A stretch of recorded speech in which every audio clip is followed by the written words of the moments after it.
This is going to be a quick video about making bonsai out of shrubs that you may already have around your house, which is always a super convenient thing to do because obviously you don't have to pay any money for the tree. So I'm going to show you a boxwood that I've got in my yard that I'm thinking about just turning into a bonsai, and we'll see what happens. So this is the boxwood that I'm hoping to turn into a bonsai, and this is what it looks like. It's just sort of your average garden store kind of size boxwood. And boxwoods can make great bonsai, but they take some training. It takes years to come up with a really nice looking bonsai, in my opinion, with boxwood, because they don't really naturally form big foliage pads. It takes years to kind of shape them, and their trunks tend to be really straight and not particularly old tree-like until you've worked with them for years and maybe done some shaping with them and stuff.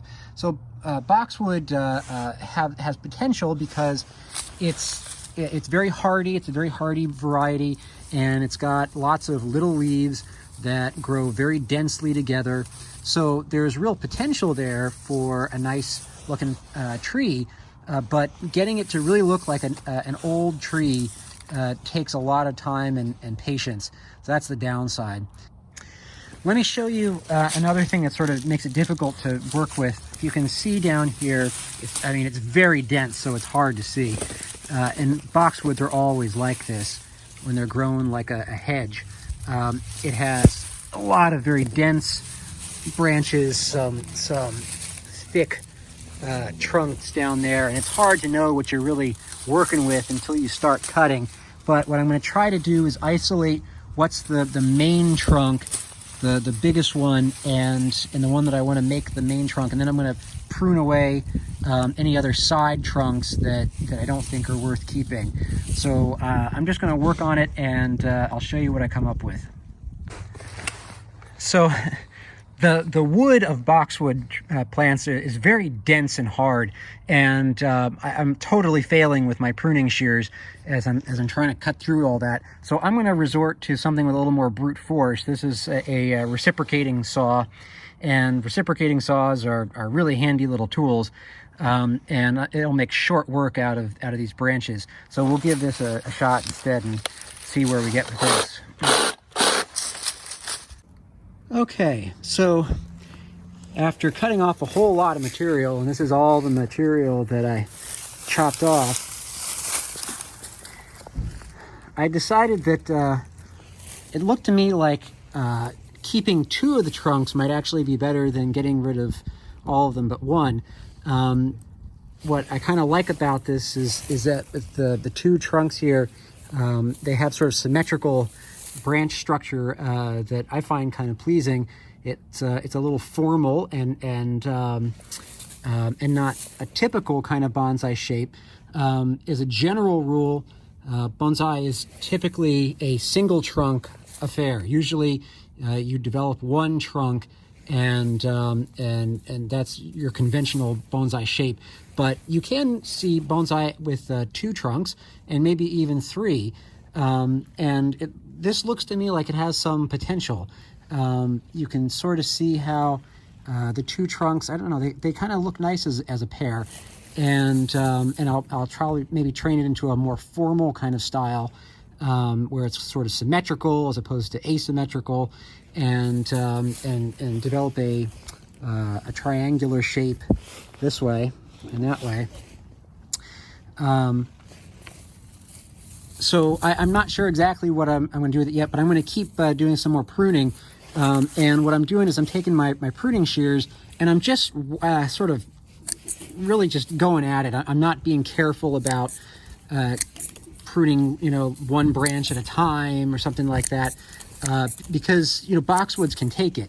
That's what people do with their boxwoods when they grow them in their yard. They just take pruning shears, electric pruning shears, something like that, and they just zoom. And it's okay because the boxwood will sprout back new growth real quickly, and those half-cut leaves will eventually just be invisible. So I'm not going to worry too much about how carefully I'm pruning here. All I'm trying to do is cut back all of this heavy growth on the outside and start creating something of a triangle shape there.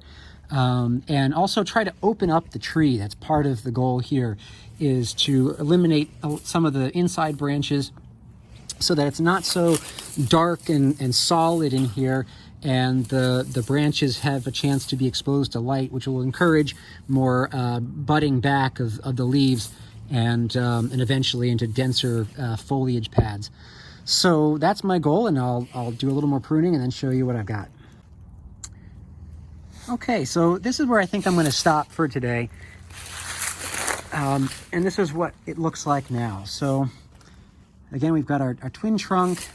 I've tried to thin out a lot of the heavy foliage, and these branches here I'll eventually wire them down, sort of bend them down so they look more like older foliage pads, older branches, and eventually work on thinning them out a little more probably.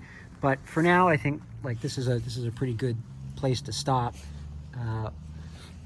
So I've opened it up a lot more. You can see that there's no more really dark areas where the sun can't get at the foliage. And next year, we'll see what happens. Maybe I'll dig it out of the ground next year and put it into a training pot and do some wiring on it. But for right now, I feel like this is all I want to do today. So again, this is a great little thing that you can do if you've got some shrubs in your yard and they just look sort of boring, and maybe you feel like getting a little adventurous. Of course, this is sort of the downside of becoming really interested in bonsai, is that everything that you see, every tree, every shrub winds up turning into something that you think to yourself, boy, I could turn that into a bonsai. And soon enough, you've run out of trees and shrubs in your yard because everything's been dug up and turned into something. So that's the downside. But the upside is that it's free stock to work with. And so if it doesn't work out well, you don't feel like you've lost a whole lot. So that's where I'll stop for now, and thank you for watching.